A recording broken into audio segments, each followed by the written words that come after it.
text. And so the students at this time would start reading chapter 1.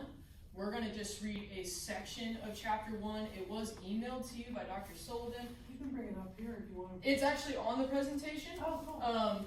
But I wanted them to be able, if you want to highlight things or underline things that you find important that Fitzgerald is pointing out, we're going to go ahead and jump into that. So Thomas, if you want to read the first slide, I will go ahead and jump into the So the quote starts with, I lived at West Egg, the less fashionable of the two, though this is a most superficial tag to express the bizarre and not a little sinister contrast between them.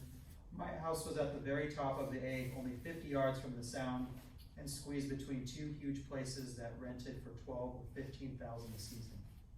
The one on my right was a colossal affair by standard and was a functional imitation of some Hotel de Ville in Normandy, with the tower on one side spanking new under a thin beard of raw ivy and a marble swimming pool, and more than 40 acres of lawn and garden. It was Gatsby's mansion, or rather, as I didn't know Mr. Gatsby, it was a mansion inhabited by a gentleman of that name. So basically, this is from a quote from Nick, one of the, who is the main narrator of the story. He basically lives in between these, luxurious houses while he's, in a very modest, I believe it's described as a cottage, something of the sorts like that. And so, I would just like to hear any thoughts as far as like, where would your mindset be if you were living in between two houses like this, as you continue to highlight these things? Think about how these concepts and these feelings of envy and jealousy not only permeate the text, but also in your personal life as well, and beyond social media as well, if you can think of any examples as well. So, and then I'm going to read you another quote from chapter 1. Yeah, it's all, so what you're reading right now is actually all of page 5 and the first part of page 6 from Gatsby. So this is all one running section of the book. So then this is Nick again, where he says, my own house was an eyesore, but it was a small eyesore, and it had been overlooked, so I had a view of water, a partial view of my neighbor's lawn, and the consoling proximity of millionaires, all for $80 a month.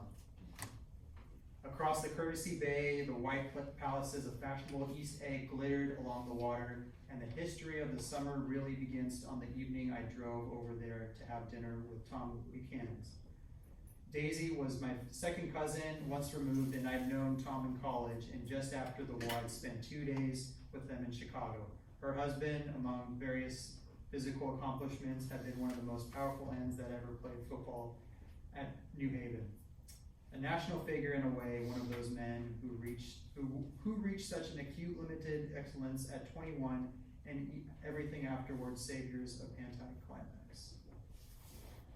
So in this part of the story, Nick accepts an invitation to visit his cousin Daisy, and this is sort of the beginning in which he gets introduced in sort of the lavish lifestyle that he is not currently